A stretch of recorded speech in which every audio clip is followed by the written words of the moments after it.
tardes, muy buenas tardes a todos y muchas gracias por venir. Es una satisfacción ver esta sala tan concurrida para un acto que yo creo que va a ser excepcional. Yo soy Margarita Hernando de Larramendi, hablo en nombre de la sección de literatura del Ateneo, que es quien ha organizado este encuentro.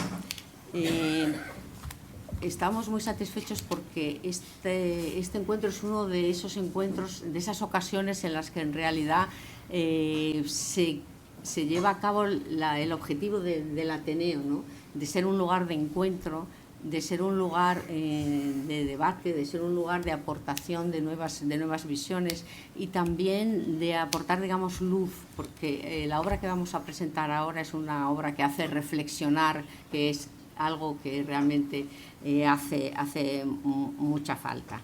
Este encuentro, esta tarde lo que vamos a hacer es un encuentro para tratar de la visión de Victoria Amelina, que es la escritora ucraniana que se ha convertido en sensación porque es una obra realmente original, y tenemos la suerte de contar con una mesa extraordinaria. Tenemos por un lado a Olga Marís, la suerte de contar con Olga Marís. No se crean ustedes que esto es tan sencillo. Ella ni siquiera vive en España, pero ha tenido la generosidad de aceptar la invitación, porque nos parecía que era la persona más adecuada para presentar esta obra. Ella es escritora y filósofa y hablará, bueno, pues de la riqueza de temas del libro y de la necesidad de llegar a una superhistoria. Ella es licenciada en traducción e interpretación y doctora en filosofía. Ha publicado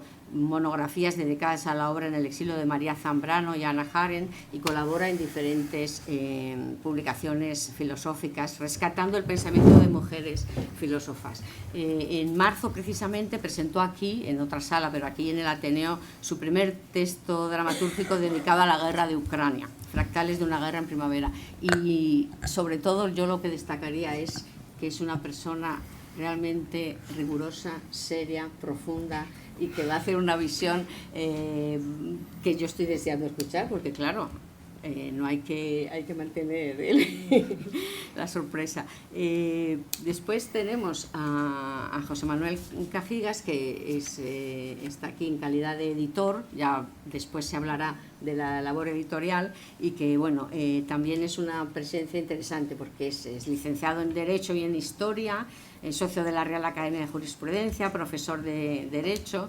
y también algo interesante, que presidente de la Asociación de Antiguos Alumnos del Colegio Estudio durante 15 años. Esto me parece interesante destacarlo porque lo que indica es este espíritu también del trabajo en común, de mantener lo mejor de la sociedad, de sacar adelante, y que ahora se ha concretado en la labor de esta joven editorial, que después ya tendrá ocasión de decir algo. También él, al igual que Olga Marís, es riguroso en su trabajo y, al igual que ella, apasionado en lo que hacen. Y la presencia que nos hubiera gustado que ustedes la pudieran ver con los ojos físicos, pero que la tendremos que ver con los ojos, digamos, del espíritu, es la que realmente preside el acto. Inicialmente estaba previsto que estuviera aquí. Hemos dejado una silla vacía precisamente para la autora del libro, para la protagonista de este encuentro, que es Victoria Amelina, que probablemente ustedes pues no conozcan, seamos sinceros. Es una escritora ucraniana nacida en Leópolis en 1986, ha escrito 2 novelas y esta obra, que ahora se traduce al español. También tiene una sólida reputación por sus obras infantiles, y luego es muy conocida también por su actividad muy intensa en defensa de los derechos humanos. En la actualidad participa como activista en la guerra de Ucrania para proteger el patrimonio cultural y como relatora de los crímenes de de genocidio y de violación de los derechos fundamentales. Sus obras, todas ellas han recibido reconocimientos notables y han obtenido premios como el mejor libro del año en Ucrania, el premio literario Joseph Conrad, el premio UNESCO Literaria Award, el premio de la literatura de la Unión Europea, y ha sido traducida a inglés, checo, polaco, holandés y alemán, y ahora, y esta es la gran novedad, por primera vez en español y por supuesto directamente el ucraniano, que probablemente el editor tendrá algo que decir de todo esto porque no es una cosa baladí. Entonces, ella, como he dicho, estaba previsto que estuviera aquí, no ha podido estar. Después pensamos en la posibilidad de que estuviera a través de una pantalla, pero es ocioso que diga cuáles son las circunstancias actuales. Ella está en Kiev y ni siquiera esta comunicación se hacía posible. Por lo tanto, hemos variado un poco la idea inicial de lo que iba a ser este encuentro para que esté presente. De hecho, luego aparecerá su imagen en un vídeo y también sus palabras a través de unos cuestionarios que se han enviado. Entonces, yo sin más dilación, pues voy a dar la palabra a Olga Maris. Olga, por favor. Pues sí, se me oye. Muchas gracias, Margarita, por esta presentación y también por haber pensado en mí para estar aquí hablando un poco sobre el libro Un hogar para Don, publicado, como ya has dicho, por la editorial Avizor y por primera vez en español. También te agradezco que me permitas estar otra vez aquí en el Ateneo de Madrid, que para mí, como para muchos de ustedes, ya se ha convertido ya en una casa ética. Y digo ética pensando en el sentido etimológico de la palabra, como madriguera de los animales. Y nos ocurre un poco eso, cuando entramos en el Ateneo nos sentimos un poco protegidos de la intemperie, también de los tiempos intempestivos, nos ofrece una tregua. Y lo hace por su condición de morada ética, en la que si queremos y si nos atrevemos podemos llegar a ser aquello a lo que estamos destinados a ser. Esto los filósofos lo supieron muy bien, siempre esa idea de la casa como lugar de creación y de recreación de las potencialidades del ser. Tal vez el filósofo que de forma más bella lo enunció fue Heráclito, cuando dijo aquello de que vivimos, o el ser humano, vive en una estancia preparada para la llegada de un ser o de un dios en incógnito, que en realidad es uno mismo, pero todavía no revelado, en estado larval. O sea, que en realidad las casas están habitadas por dioses en potencia. En la guerra esto no ocurre. La guerra lo primero que hace es arrebatar esa casa ética al ser humano. Y no es porque sí, porque en el idioma nada es porque sí, que muchos de los idiomas que conocemos, los crímenes de guerra, las víctimas de la guerra, no mueren, sino que caen. Y creo que ahí, en esa imagen, se ve muy bien esa falta de techumbre, pero sobre todo de suelo, que nos da un apoyo, nos sustenta, que nos libra de la intemperie. Y ya es cierto que este libro, y esto lo vamos a hablar más tarde, no habla de la guerra en sí, se escribió con anterioridad. Habla de otras guerras que tal vez lo que sí que han hecho es tejer ese entramado en el que se ha quedado enredado lo que realmente está ocurriendo, lo que nos está ocurriendo a todos en Ucrania ahora. Pero bueno, este libro, Un hogar para Don, no habla de la guerra, pero yo considero, y yo creo que ustedes están de acuerdo conmigo, en que hoy en día, o de un día como hoy, no se puede hablar de un libro gestado en Ucrania y de una escritora ucraniana sin recordar lo que, vuelvo a decir, lo que nos está pasando a todos en Ucrania. También, sin olvidar que recordar es volver a pasar por el corazón aquello que tal vez por el desgaste del tiempo, también por nuestra fragilidad, empieza a dejar de parecernos un inconcebible. O sea, nos estamos acostumbrando. Entonces volvamos a recordarlo para que sentir la punzada otra vez. Creo que es importante y creo que es lo que hace la publicación de un libro como este. También es irremediable hablar de la guerra porque de forma, como lo ha dicho Margarita, está condicionando el espacio y el tiempo de esta presentación. Uno se imagina en la normalidad que una presentación de un libro, como ha dicho Margarita, tendría que ser de otra forma. La guerra es el fracaso de la normalidad y de la cotidianidad también. Y yo me gustaría que ustedes pensaran que la cotidianidad es eso que nos fastidia, pero también es aquello que nos recuerda o que nos hace pensar que nuestra casa va a estar en el mismo lugar hoy que estaba ayer y con gran probabilidad va a estar mañana. La guerra, en realidad, lo que hace es cercenar esa seguridad, esa certeza. la guerra es la victoria de la excepcionalidad. Y entre nosotros y ustedes, entre Amelina y su potencial lector español, se ha creado o se ha instaurado o se ha colado sin invitación esa sombra que es la guerra. Yo querría también a lo mejor empezar o un poco decir que la excepcionalidad de esta guerra no solo se puede entender de forma negativa, sino también positiva, y está en la imagen que nos ofrece la autora, Victoria Amelina.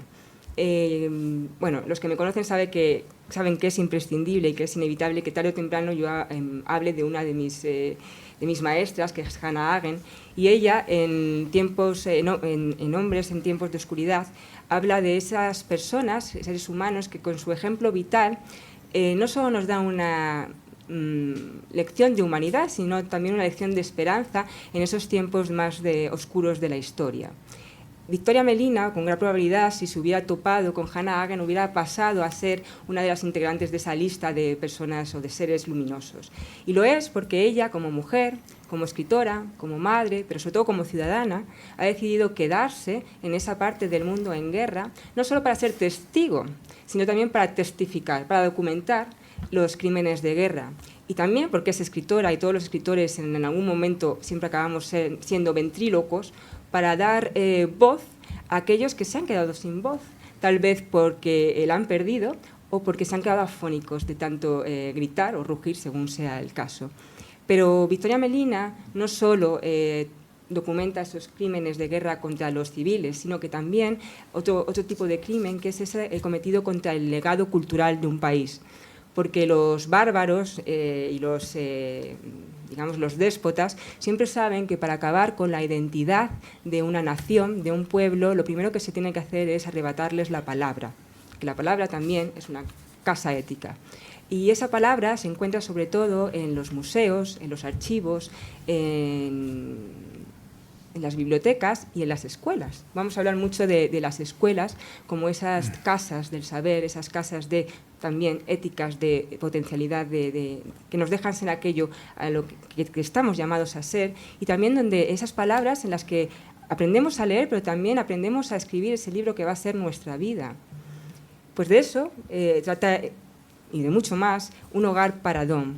Y que, como he dicho, no habla de la guerra, pero sí nos da unas huellas, nos deja unos antecedentes que no hay que desatender. Yo creo que la cuestión ucraniana se ha desatendido, yo creo que durante mucho tiempo, porque esto no es una guerra que empezó el año pasado, ya empezó en el 2013, pero en cierta forma no hemos estado atentos a los detalles, a esas señales. No es porque sí tampoco que el protagonista del libro sea un perro. Un perro que en principio es aquel que no está dotado de la palabra, sino que se la toma a la fuerza de aquellos que sí la tienen, los seres humanos, sus dueños, que le rodean, que sí tienen la palabra, pero no tienen la capacidad de crear un discurso, de hacer memoria. Y de eso, a lo mejor tal vez quisiera empezar con esa idea, con la necesidad de hacer memoria, de crear una historia, de tejer un discurso. Y lo que yo creo que ha hecho vuestra editorial, José Manuel, es rescatar ese testimonio, esa memoria ucraniana que no es nuestra, que no es de los lectores españoles, pero en cierta forma lo que conseguís vosotros con esta publicación por primera vez de un texto de Victoria Amelina es darnos la opción de entender, claves de entendimiento que son imprescindibles para poder situarnos o sentirnos cómodos en el mundo en el que vivimos. Quisiera que a lo mejor tal vez nos explicaras un poco si la decisión de publicar un libro de una autora ucraniana desconocida, como dijo Margarita, por el público español, estaba tal vez influenciada por esa necesidad o esa urgencia de dar a conocer lo que es Ucrania, lo que está ocurriendo en Ucrania, y tal vez, yendo más allá, si había un deseo de contribuir a crear una paz potencial. Gracias, Olga.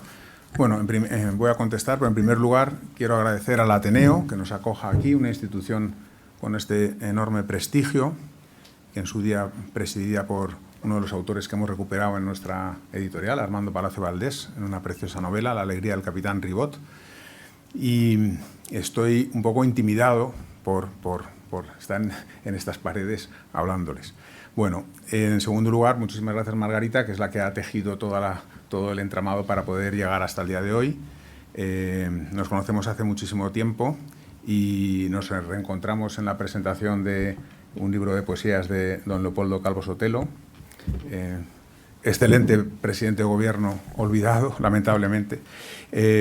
Y muchísimas gracias a Olga Marís, que no solo es una experta en Ucrania, sino también en la filosofía sobre la paz. Ella ha escrito una obra muy importante, Fractales de una guerra en primavera, que precisamente supone un alegato tremendo en favor de la paz y de la concordia. Y por eso es una suerte y un privilegio contar con ambas en esta presentación. Muchísimas gracias, además del esfuerzo de trasladarse del centro de Europa aquí. Bueno, muchísimas gracias a todos los que habéis venido hoy para escucharnos, para pasar un buen rato, para disfrutar de lo que os contemos. Espero que sea entretenido y, sobre todo, de la novela. Es muy importante que salgáis de aquí con la novela bajo el brazo. Con la novela bajo el brazo, si os parece muy, muy gorda. Si no os parece tan gorda, pues llevaros 2 o 3. O sea que... Y, a ver, es nuestra editorial, la editorial Avizor. Hoy ABC publica un artículo curioso que se titula Artesanos de lo Eterno, y precisamente trata sobre esas pequeñas editoriales que se convierten en un esfuerzo artesanal de un grupo de amigos para proponer lecturas que ellos consideran interesantes. Pues eso es Avizor. Nosotros somos 15 amigos y yo soy el 16º, que es el que aparece aquí y lleva las cajas de un lado a otro. Hoy voy a hacer algo más. Bueno, hoy iba a hacer algo más, pero mi hijo me lo ha prohibido porque, por el sentido del ridículo que todavía tiene por su edad. Y es que Olga me pidió que yo, con las preguntas que Olga le había trasladado a Victoria Mélina, nos las ha contestado y las tenemos, aparte del vídeo que vamos a proyectar. Y entonces yo voy a hacer de Victoria Mélina. Entonces le preguntaba a mi hijo si tenía una peluca en casa para asumir el papel, porque ya puestos a llevar cajas y todo, y bueno, voy a pasármelo fenomenal ya del todo, ¿no? Pues gracias a tu hijo, ¿eh? Pero nada, no. Entonces ya veis que la parte seria, como ha dicho Margarita, es Victoria Mélina. Y yo soy la parte de decorado, digamos. Pero espero que consigamos que entre todos un equilibrio. A ver, ¿por qué escogimos esta novela de la novelista ucraniana? No es una novelista desconocida, es una novelista muy premiada, es su segunda novela y es muy reconocida en Ucrania. Como decía Margarita, ha sido traducido a diversos idiomas y nosotros, antes de que empezara la guerra, ya la habíamos identificado. Es verdad que ya había tambores de guerra, pero los tambores de guerra, pues a veces, pues por fortuna no se cumplen, otras veces son cosas que hay armas de destrucción masiva, todo es falso, pero hay guerra de todas maneras, y ahora parecía que un país está siendo rodeado, amenazan que va a haber una guerra y efectivamente, lamentablemente, se produce una agresión por parte del régimen de Putin y una invasión de un territorio, de un Estado soberano con las fronteras reconocidas internacionalmente. Eso es lo que ocurrió. Nosotros ya habíamos entrado en contacto con Victoria Mélina. Ella nos había puesto en contacto para negociar los derechos de autor con sus agentes y el proceso empezó hace 1 año y medio, justo cuando empezó la guerra. Y nosotros creíamos que iba a suceder la guerra y creíamos, en todo caso, que existía una amenaza intolerable sobre un país pequeño por un país enorme, vecino, que tradicionalmente ha abusado de sus vecinos, no solo de Ucrania. Y en ese sentido sí que tenía una intención, porque nos preguntamos, este grupo de amigos y el transportista de cajas que os habla, nos preguntamos, ¿qué podemos hacer nosotros desde esta pequeña editorial artesana por Ucrania? Pues no tenemos tanques ni tenemos capacidad de influir, pero sí que tenemos la palabra, tenemos la capacidad de expresarnos, tenemos la capacidad de opinar, de trasladar nuestro criterio a los demás. Y también, a través de la editorial, de proponer, de sugerir, y vamos a buscar una novela que merezca la pena, una novela reconocida, una novela que en sí misma sea excelente, pero que represente también a la cultura ucraniana. Eso es una pequeña ayuda. Sabemos que es una cosa mínima, pero es algo importante para todos los lectores españoles que puedan tener acceso a esa parte tan trascendental, que es intangible, del ser ucraniano, que es su literatura. Y bueno, nos pusimos manos a la obra y después de 1 año y medio os la podemos presentar. Es una sensación del deber cumplido, pero ahora necesitamos que tenga efecto, necesitamos que se lea, necesitamos que realmente no se quede en un almacén, sino que las personas la reciban bien, que les guste y que la difundan y además, como habían contado anteriormente, es muy interesante porque aparte del relato literario y la historia de esa familia que nos va contando Victoria Mélina, que vive en la ciudad de Leópolis, y ciudad a la que acabamos conociendo como cualquier habitante porque nos lo va relatando perfectamente el protagonista, el perro Dom, aparte de eso, consigue la autora trasladarnos la historia de Ucrania. Y somos capaces, al final, aunque la historia no tiene nada que ver con la política, ni con la historia con mayúscula, somos capaces de comprender mejor la situación que ocurre hoy en Ucrania.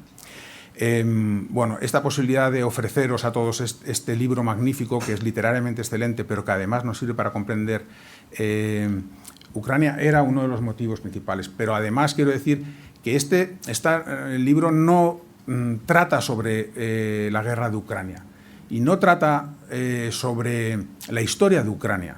En realidad trata sobre el ser humano, cualquier país donde se encuentre ese ser humano, porque lo que nos va contando son los miedos, las esperanzas y las dificultades de cualquier ser humano y, por supuesto, también los que viven en Ucrania. Y bueno, esto es lo que puedo deciros de la intención al editar. Bueno, es muy... ¿Se me oye? ¿O ya se ha apagado, no?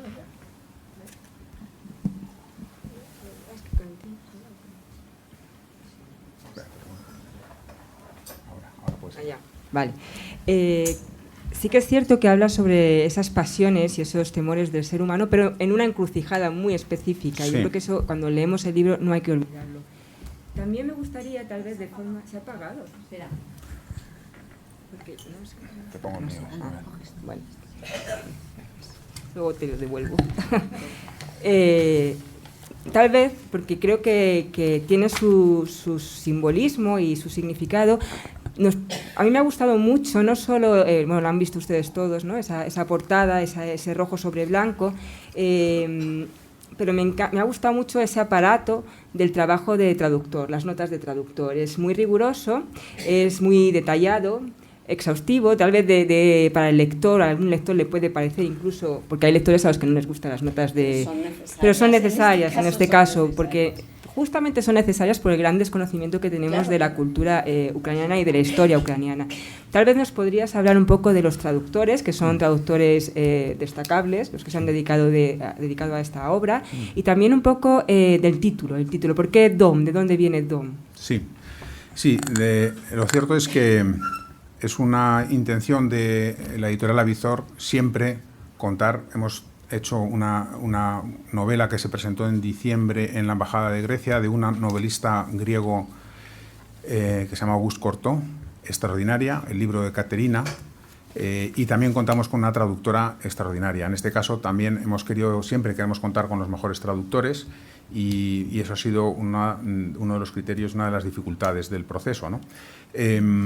Además, las notas, me preguntaba sobre las notas, ¿y cuál era la otra cuestión que me... Bueno, básicamente que nos hables un poco del título, bien, que creo que es muy significativo, y hace un juego de palabras también. La labor de las notas, es verdad que hay criterios y hay personas y hay expertos bueno, hay expertos en todo, claro, que les parece fatal que en una novela existan notas a pie de página. Hemos conservado 2 o 3 notas a pie de página de la autora, muy, muy breves, y hemos añadido bastantes notas a pie de página lo más breves posibles, para que la lectura sea lo más ágil posible, no para interrumpir la lectura, no para convertir el proceso de la historia en algo erudito. No, se trata de conseguir que el lector realmente se sumerja en la historia. Os pongo algunos ejemplos. Estoy seguro que a cualquiera de vosotros, si se le habla de Mecano o de Ramoncín o de Bruce Springsteen, enseguida, si se habla en una novela de un concierto de estos músicos, pues los tiene identificados. Sabe más o menos en qué época, más o menos de qué música, que son famosos, etc.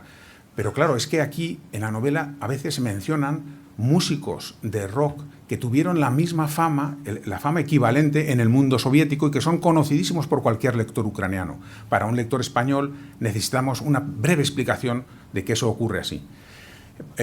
Otro ejemplo, Mickey Mouse o el Pato Donald. Cualquiera que lo lea en una referencia en una novela, pues no necesita ninguna nota a pie de página, porque en el mundo occidental, pues Disney ha copado, digamos, nuestra infancia, o la infancia, los que habéis tenido infancia, yo también, pues los identificamos a estos personajes. Bien, pues aquí ocurre exactamente lo mismo. Hay unas referencias constantes a unos dibujos animados que fueron famosísimos en el mundo soviético. Y precisamente uno de los personajes de esos dibujos animados es un perro caniche, Artemón. Y como el protagonista es un perro caniche, pues las referencias son reiteradas al caniche y a otros personajes de esos dibujos animados que todo el mundo conoce, no solo en Ucrania, sino en el mundo soviético. Esta pequeña referencia es necesaria para el lector español, porque si no, se pierde. Y algunas otras de referencias históricas o geográficas. Si a un madrileño le dicen que en la novela el viaje hasta Valencia fue pesado, bueno, ya se hace una idea que cuando llega a Valencia está al lado del mar, tiene luz, etcétera, etcétera, y la distancia. Pero claro, esto no nos ocurre igual con la geografía ucraniana. Y también, pues cuando alguien le dice aquí hay más cadáveres que en Paracuellos, pues esto, claro, para un español identifica perfectamente esa simbología. Pues estas pequeñas referencias que se hacen en relación con la historia de Ucrania, era muy importante que las pudiéramos poner a pie de página para que el lector no se perdiera y siguiera leyendo con agilidad la historia de esa familia. Y eso es lo que explica estas notas, esta labor de edición que nos ha costado tanto. Y en relación con el libro, con el título del libro, Un hogar para Dom,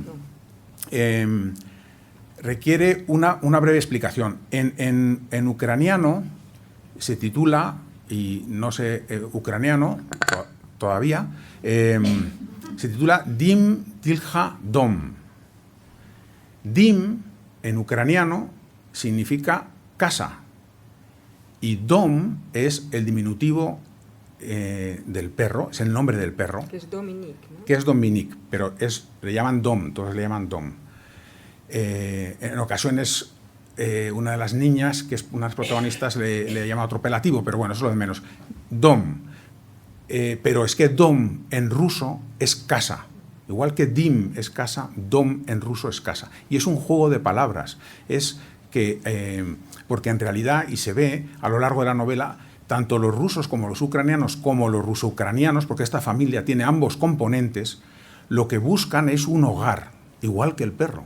Quieren buscar su casa. En ese sentido de casa, en el sentido profundo, en el sentido de un lugar donde uno se siente amparado, donde se siente tranquilo, donde sus derechos se respetan. Y eso es el profundo significado de lo que creemos que quiere decir la autora. De hecho, como hemos hablado con ella, hemos tenido oportunidad de confirmar que esa simbología, ese juego de palabras, ella quería que también lo pudiéramos reflejar en el libro, y se explica un poco en el prólogo. Muy bien. Pues yo creo que a lo mejor sí que podríamos pasar ahora a cederle la palabra a Victoria Mélina, porque hemos hablado de ella, pero ella todavía no se ha pronunciado.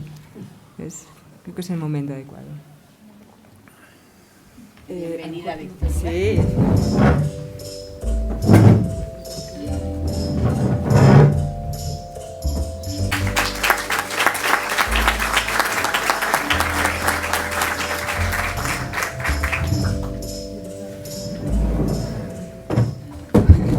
Pues muchas gracias, y no se preocupen porque Victoria va a seguir entre nosotros y lo va a hacer a través, como ya se explicó, de José Manuel, que va a ser nuestra sibila de Delos, y va la voz mántica de Victoria Mélina.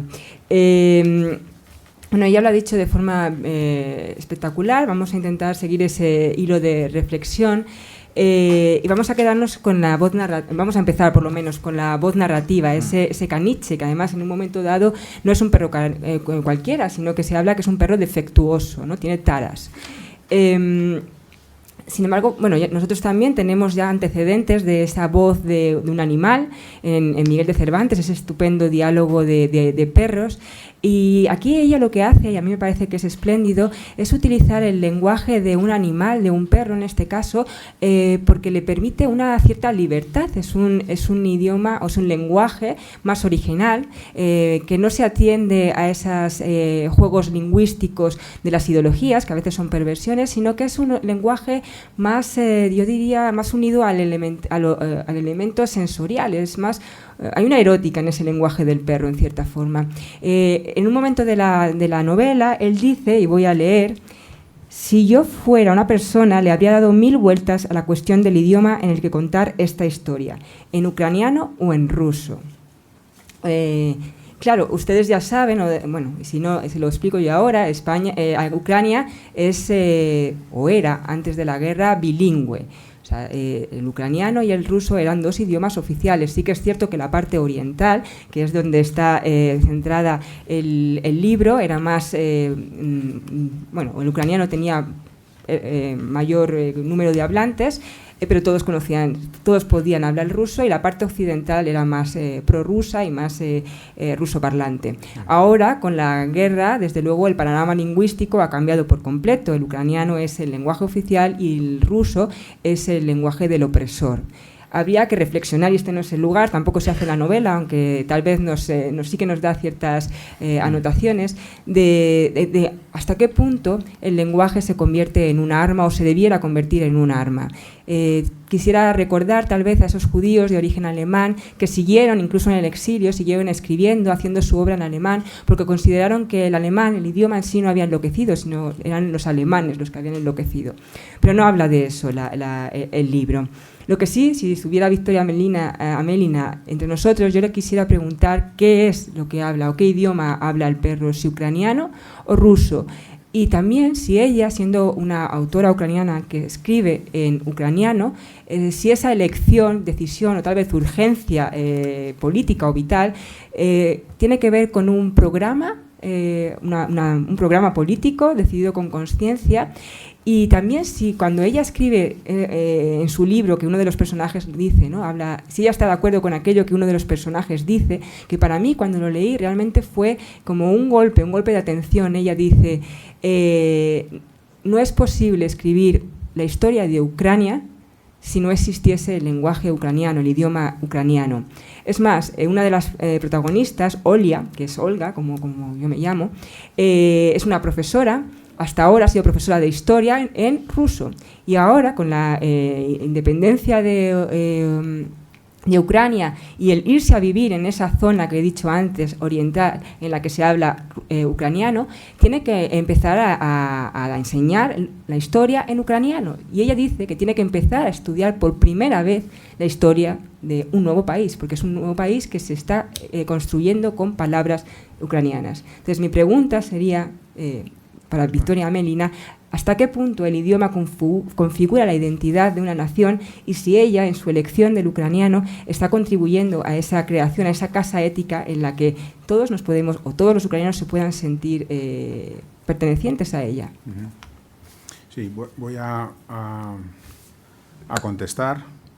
En nombre de Victoria Amelina, también quiero transmitir que Victoria Amelina ha mandado unas cariñosísimas palabras de agradecimiento a tus preguntas y algo más personal, etcétera, y que quería recalcar aquí.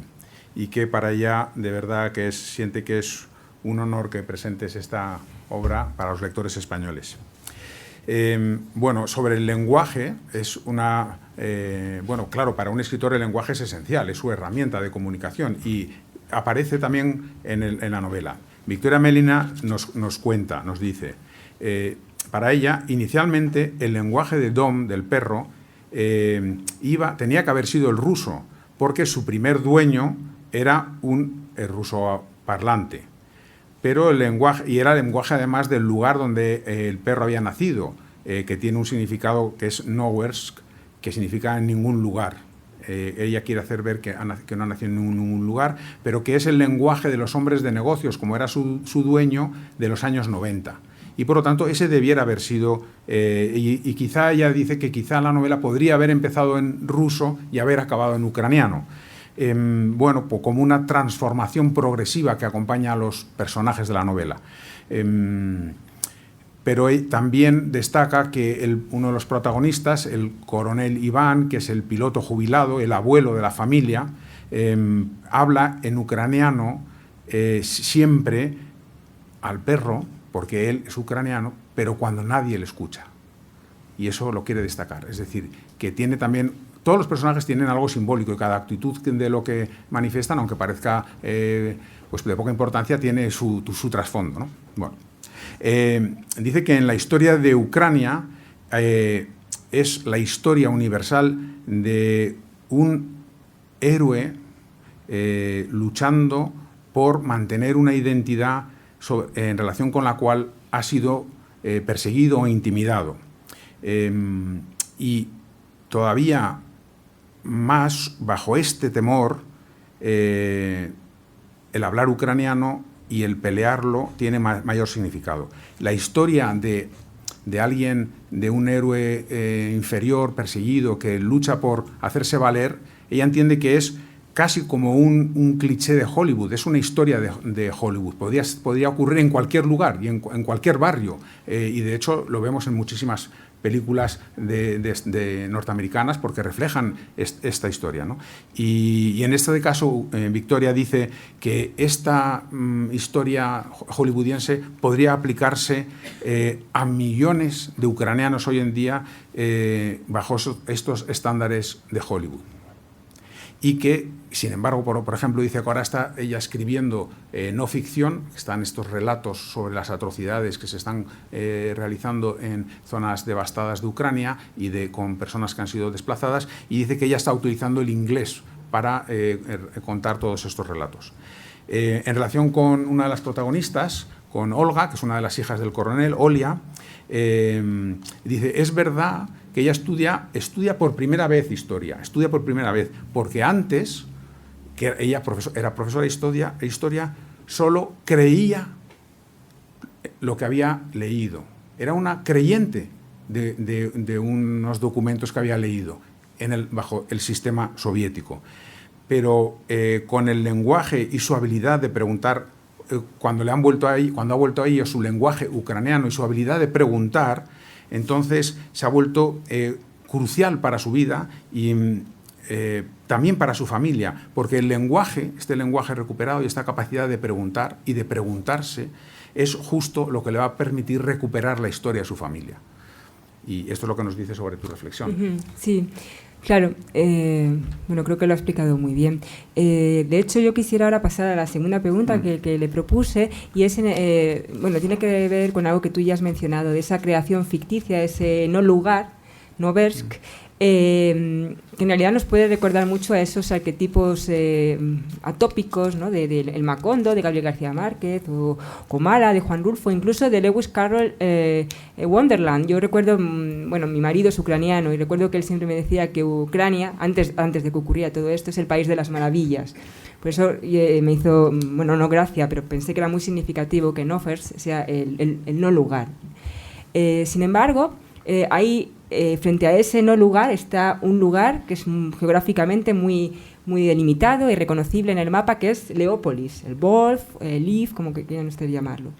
Leópolis, no sabía yo que la autora es de Leópolis, ahora lo entiendo mucho mejor, pero la gran trama realmente tiene lugar ahí. Es una ciudad, si ustedes no conocen a Yuri Andrurovich, yo les recomiendo la lectura. Yo creo que es uno de los escritores, ese sí que es muy traducido al español, es uno de los escritores ucranianos más lúcidos y que tiene una visión también menos maniquea tal vez de lo que está ocurriendo, y él habla de Leópolis como, él la denomina la ciudad barco. Es una ciudad barco porque en ella se ven esas huellas, esos entrecruces de todas las culturas que han dejado su paso y han dejado su rastro en la ciudad, como también habla de una ciudad palimpsesto, ¿no? En el que vas recorriéndola y vas descubriendo pues huellas de los judíos, de los tártaros, de los alemanes, de los polacos, del Imperio Austrohúngaro. Todo eso, en realidad, esa diversidad, esa riqueza, también la encontramos en cierta forma en el apartamento de los protagonistas. Es un apartamento cuyo mobiliario está formado por esos trastos casi a veces que han dejado los habitantes anteriores. Hay, que seguro que vas a hablar de ello, sobre todo hay un misterioso baúl de hierro que alguien dejó hace mucho tiempo, no se sabe quién, que no se encuentra la llave por ningún lado, pero que se va moviendo, o sea, nada cambia, todo gira alrededor de ese baúl, nada cambia, pero se va moviendo el baúl de pequeños movimientos que van dejando esas arrugas, esos pliegues, esos quiebres en el suelo. Mi pregunta a Victoria Amélida es hasta qué punto esa diversidad, esa riqueza del mundo ucraniano, también siempre se ha dicho y se ha hablado de las dos Ucranias, como también se dijo mucho tiempo y se dice las dos Españas, cuando en realidad yo creo que hay muchas más Ucranias y muchas más Españas, pero de esa escisión entre, como mencioné antes, la Ucrania oriental, que es más pro-europea, más con mayor conciencia nacionalista, estoy hablando del libro y estoy hablando de antes de la guerra. Y luego la Europa occidental, que tal vez es donde están esas regiones, Donbass, seguro que ustedes han oído hablar mucho de ellas, ocupada desde el 2013, que era más prorrusa y que tenía unos deseos independentistas. ¿Hasta qué punto esa escisión, esas diferencias en la población y en la configuración ucraniana han sido una desventaja y no han sido un beneficio para esa unidad ucraniana, y hasta qué punto en el futuro pueden, y eso también lo hemos visto, ¿no? O sea, pese a las diferencias, tal vez las diferencias, Yuri Androchovich habla de eso, de que las diferencias de base en realidad no son tanto como las semejanzas, y esto lo hemos visto en la guerra, en la que todos los ucranianos, muchos, se han unido para luchar contra un enemigo común. ¿Cómo ve realmente Victoria Amelina esta diversidad, esta fragmentación del pueblo ucraniano? ¿Es una ventaja o puede ser realmente una amenaza? Bueno, Victoria Amelina contesta y comienza hablando de ese baúl de hierro misterioso que llama la atención a lo largo de toda la novela y que la niña Marusia quiere constantemente abrir sin que le ayude nadie del resto de la familia. Y entonces ella dice que aparte de los diferentes trastos que proceden de otros lugares de la antigua Unión Soviética, porque como el abuelo jubilado, el coronel Iván, ha estado destinado en distintos sitios de la Unión Soviética, pues ha traído de todo, de cualquier región o república socialista soviética, ¿no? Pero este baúl de hierro es muy importante y dice que la idea la toma, dice Victoria Amelina, de una obra que se llama El Castillo Alto.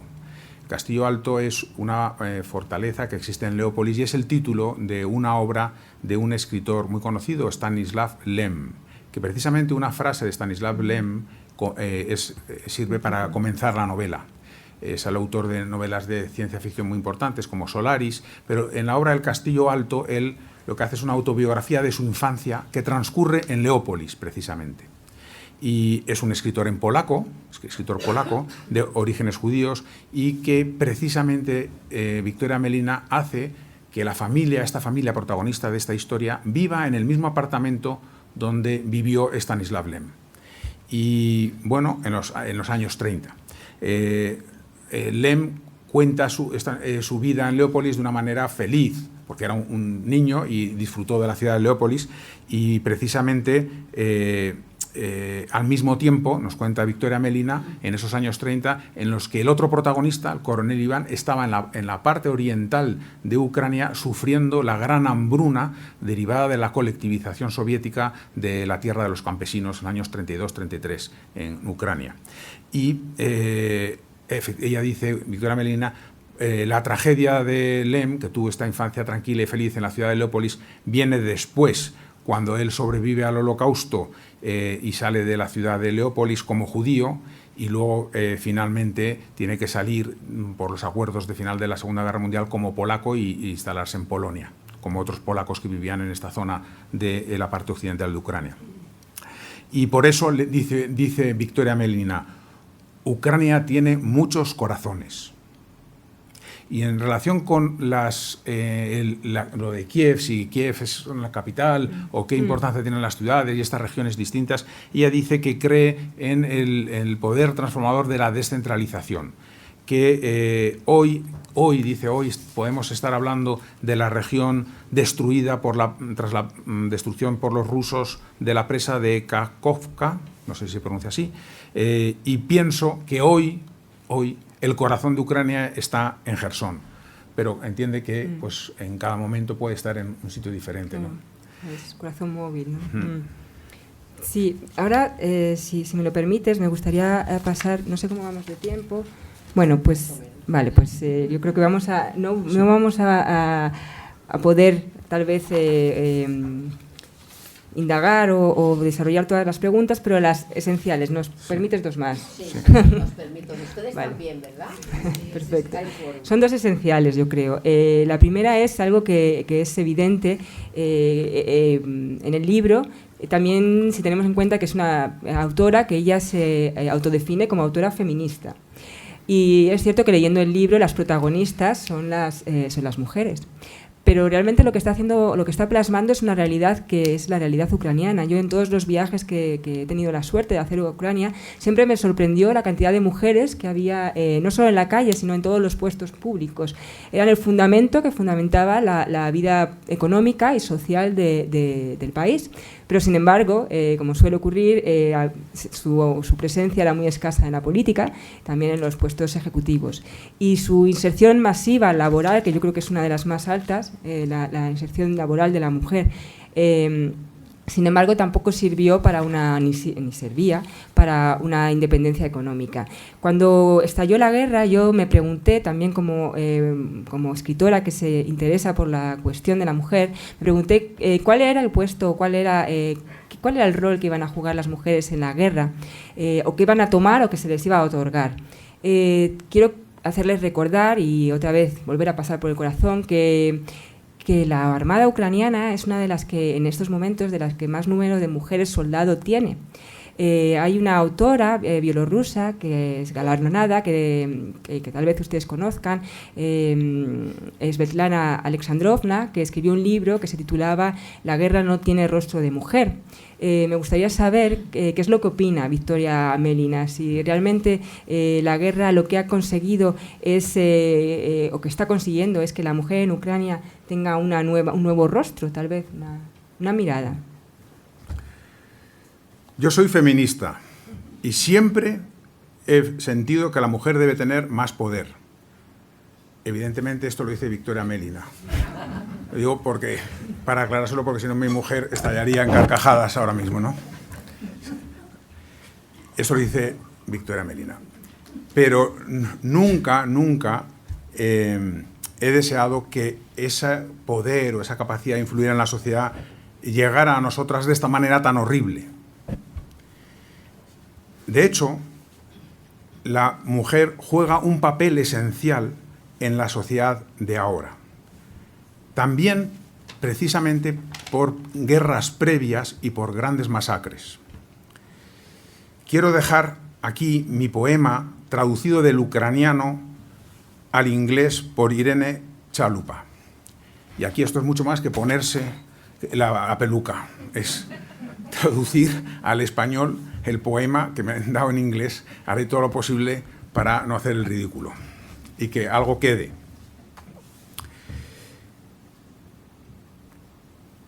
En esta extraña ciudad solo las mujeres pueden atestiguarlo.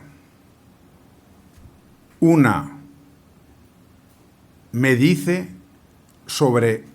algo sobre la desaparición de un niño. 2, sobre personas asesinadas en los sótanos.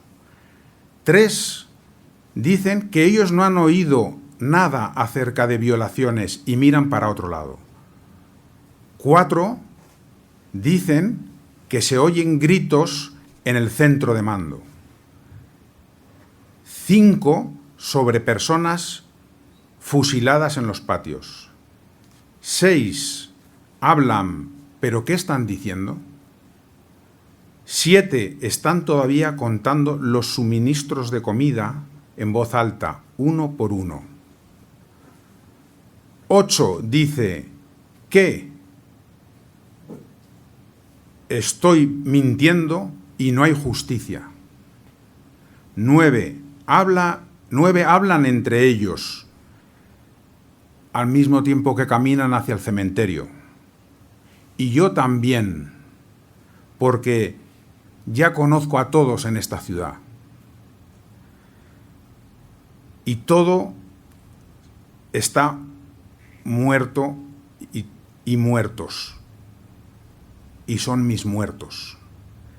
Y todos supervivientes, y todos los supervivientes, son mis hermanas. 10 hablan acerca de un hombre que sobrevivió. También fue llevado, también puede testificar sobre los asesinos. Toco su puerta, sale su vecino y habla en su nombre. Solo parece que sobrevivió. Ve y habla con las mujeres. Este es el poema del papel de las mujeres en lo que ella quiere reflejar, de que son una herramienta esencial para contar, porque en el fondo ella está también transmitiendo. De hecho, nosotros la conocimos personalmente en Londres con otras escritoras ucranianas, porque claro, son las intelectuales ucranianas son las que pueden salir del país. Los escritores ucranianos o intelectuales o periodistas pues están movilizados y no tienen permiso de salir, o están movilizados en la zona de combate o lo que fuera. Entonces son ellas las que están trasladando la palabra, contando lo que ocurre al resto del mundo. Así que eso es su visión sobre el papel de la mujer. Muchas gracias. Y ya finalizamos con una pregunta que creo que es esencial también para dar pábulo un poco a ese texto que tú nos vas a leer de forma tan estupenda. Y la pregunta tiene que ver con uno de los temas esenciales en el libro, que es el de la educación. En la novela aparecen varios personajes que son profesores, que son maestros o que soñaron con serlo alguna vez. El maestro ideal, y todos hemos tenido uno, algunos hemos tenido la suerte de tener varios, es aquel que no solo nos transmite la pasión por el conocimiento y la búsqueda de la verdad, sino también son los garantes de una continuidad de la tradición. En cierta forma, también, y en esto las guerras son esenciales, son los educadores para la paz, porque con Aristóteles aquel que conoce el bien no puede inclinarse al mal. Mi pregunta, y esta es la última pregunta, ¿qué considera Victoria Melina, o cuál considera que sería el papel de la educación después de la guerra, en esa morada ética y morada histórica que se tiene que construir para que todos tengan cabida sin exclusiones y sin excepciones? O sea, ¿cuál es el papel de la educación? Victoria Melina nos contesta y dice que el papel de los profesores hoy también es algo que no ha tenido antecedentes, no tiene un precedente sobre las funciones que están hoy desarrollando los profesores. Ellos mantienen la enseñanza, siguen enseñando incluso online a aquellos niños que han tenido que huir de sus casas y que se están conectando desde Polonia o Alemania o España. Los profesores también están con los niños en los refugios de los bombardeos en Kiev, por ejemplo. En el futuro deberíamos seguir avanzando en la dirección que se había iniciado antes de la invasión. Por ejemplo, hacia la mayor diversidad, hacia una sociedad más abierta y dejar a los niños que hablen más. También los niños hoy son testigos y participan en algunos de los momentos más críticos, cruciales de la historia de Ucrania. Eso quiere decir que son los testigos del futuro los que van a mantener esa memoria de lo que está ocurriendo. Por lo tanto, eso quiere destacar la labor de ese profesorado que sigue educando a esos chicos ucranianos, incluso desplazados, ¿no? Que tienen una labor importantísima siempre, pero que hoy en particular en Ucrania los estiman enormemente.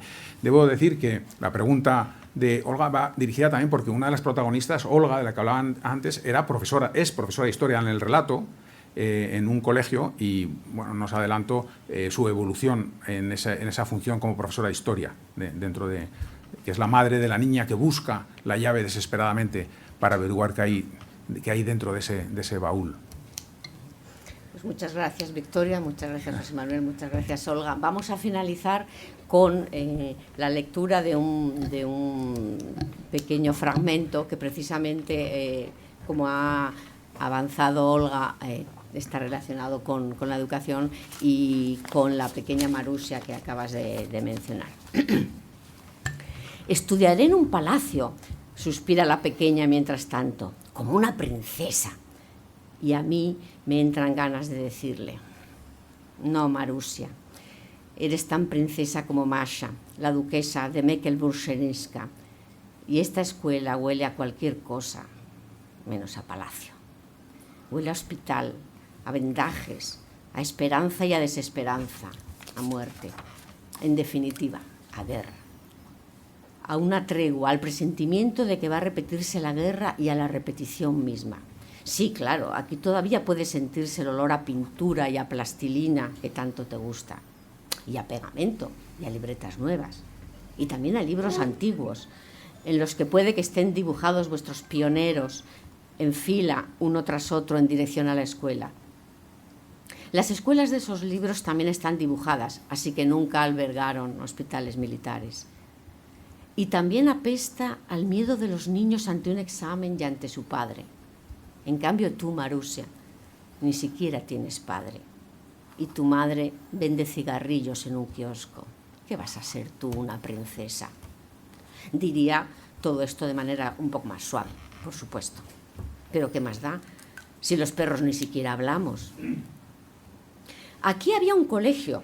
El coronel decide añadir un poco de verdad, como por prescripción médica, para niñas nobles. El colegio tenía el nombre de aquella María, y por Dios, ¿cómo se llamaba? Esa que se arrepintió. El coronel intenta recordar, pero no lo consigue. ¿Cómo era Marusia? ¿Mamá no te lo ha enseñado? Magdalena, sugiere la niña. Qué inteligente eres, pajarito, además de guapa. Seguro que serás una princesa, dice el viejo. No sé por qué, pero estoy a punto de explotar de indignación. ¿Queréis que os diga qué será Marusia de verdad? Me pregunto si acabará vendiendo cigarrillos como su madre, si le costará llegar a fin de mes como a ella o incluso más, o si, como es Vistalanca, la alumna de Olía, acabará subiéndose a ciegas en coches negros, o si coserá por encargo por 4 chavos, como va, o si esconderá una botella de vodka sobre la nevera como Tamara. Menuda princesa. Y claro, yo seré su aristócrata perro. Un poco apaleado, cierto, y débil a causa de la magra dieta de vuestro palacio de 2 habitaciones con tuberías que no paran de llorar. Pero me callo y descargo mi ira contra la ciudad que vomita tanta verdad y contra la gente que miente tanto. Y la descargo ahuyentando a las palomas. Sin darme cuenta, asusto a una señora delgada que se había acomodado en un banco agujereado y que se dedicaba a tirar trozos de pan a las dueñas de la ciudad.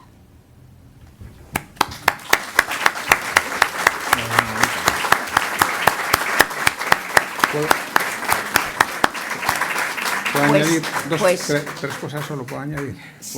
Muy brevemente 3 cosas muy breves.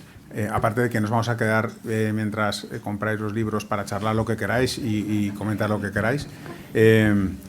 Lo primero, de nuevo, reiterar el agradecimiento a todos los que habéis venido, nos habéis escuchado con paciencia, muchas gracias. En segundo lugar, también que no quede la idea de que esto es un relato de un maniqueísmo simplista. En modo alguno aquí hay buenos, malos y en modo alguno los rusos son malos. Es una familia que tiene una parte rusa y una parte ucraniana y reflejan ambas visiones de lo que ocurre en la realidad. No es una novela de panfleto político. Y además, en realidad, la autora, como muchos otros, aspiran a que el final de la guerra suponga también el final de la autocracia que sufren los rusos. Porque los rusos sufren una dictadura. Es igual que tenía que acabar Hitler para que los alemanes superaran la dictadura que les sometía y que les convertía en unas meros herramientas inhumanas en manos de estos autócratas. Así que la idea es que los rusos no son entes malvados, son personas como cualquiera, igual que los ucranianos. Pero el que debe perder la guerra es el autócrata. Y por último, aunque sea un poco frívolo, pero como me corresponde ese papel, deciros que es posible, que no es que sea una guerra, pero tengáis alguna discrepancia con vuestro cuñado o con vuestro vecino, pues es el momento de hacerle un regalo y alcanzar un tratado de paz a través de esta novela. Es la mejor idea que os podía dar. Muchas gracias a todos.